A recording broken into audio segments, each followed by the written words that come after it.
The woman saw her fiancé cheating on her with her own sister. She looked heartbroken, but honestly, she didn't care because she had been reborn. In her past life, both sisters got married around the same time, but her sister stole her spot in a rich family and married the CEO instead. So she ended up marrying a poor man. Together, she helped that man build an empire from scratch and became the wife of a high-ranking official. Meanwhile, her sister went insane and was sent to a mental hospital. The CEO had always been obsessed with his first love, and after his company went bankrupt, her sister blamed her. She believed the woman stole her life as the official's wife. In the end, both of them died together, and then they were both reborn. Now, her furious sister accused her of being shameless for choosing a poor man, and even chased her around with a broom. But her sister claimed that marrying a poor man was the only way to change their fates. Their mother didn't believe her, and neither did the woman until she suddenly stepped forward and agreed. She knew exactly how much pain she'd suffered in her last life. To help her husband climb the ranks, she had to work 3 jobs a day and even let herself be sold off to other men just to get him connections. Their mother was shocked when she heard that, but the woman kindly warned her sister not to regret her decision.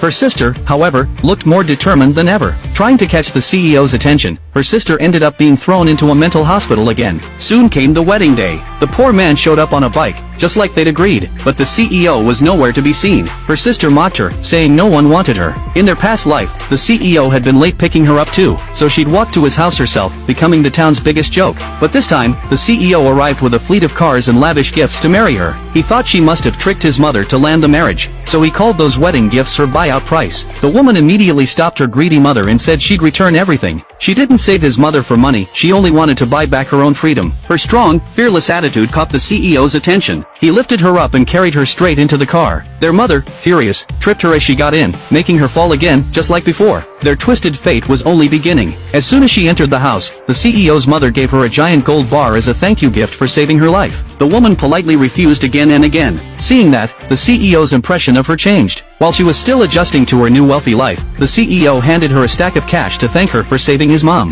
but made it clear they would live separate lives. She told him that was fine, she wasn't interested in him anyway. Right then, the scheming woman called. The CEO rushed out the door to her place. The woman already knew from her past life how that rivalry would end, with a one-way trip to the asylum. But this time, she just wanted to enjoy her wealth. Her sister, married into a poor family, soon faced endless problems with her mother-in-law, who pressured her to have a baby. She thought her older sister must be suffering too. When her mother-in-law asked where the CEO was, her sister-in-law mocked her for not keeping her man home on her wedding night. In their past life, that same sister-in-law had fueled all the drama between them. The father-in-law was furious after hearing the gossip. To smooth things over, the mother-in-law gave her some money. To protect her husband's reputation, the woman calmly explained that they just needed time to get closer. Seeing her keep her composure, the sister-in-law failed to stir up trouble again. When the CEO found out she had defended him, his view of her softened even more. But she still couldn't help loving money. Annoyed, the CEO snatched